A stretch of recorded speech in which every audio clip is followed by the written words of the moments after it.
આકરા તાપની ચૂંટણી પ્રચાર ઉપર જોરદાર અસર થઈ રહી છે। છોટાઉદેપુર જિલ્લામાં પંચાયતનું ભાજપનું કાર્યાલય સુમસામ જોવા મળ્યું। ડોલરિયા જિલ્લા પંચાયતના કાર્યાલય ઉપર પાંખી હાજરી જોવા મળી। આકરા તાપના કારણે કાર્યાલય ઉપર સન્નાટો છવાયેલો જોવા મળ્યો।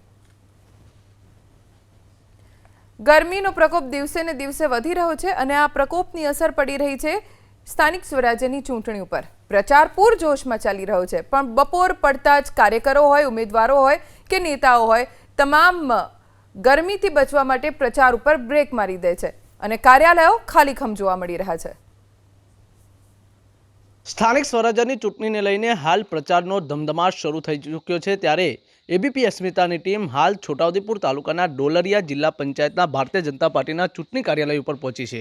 હાલ જે બપોરનો સમય થયો છે અને તાપમાનના કારણે આ કાર્યાલયો અત્યારે સુમસામ જોવાઈ રહ્યા છે। મહત્વની વાત એ છે કે સ્થાનિક સ્વરાજ્યની ચૂંટણીને લઈને સમગ્ર ગુજરાતની અંદર પ્રચાર શરૂ થઈ ચૂક્યો છે, ત્યારે છોટાઉદેપુર તાલુકાનું આ ડોલરિયા જિલ્લા પંચાયતનું ભારતીય જનતા પાર્ટીનું ચૂંટણી કાર્યાલય છે। માત્ર અહીંયા 3 થી 4 કાર્યકર્તા જોવા મળી રહ્યા છે।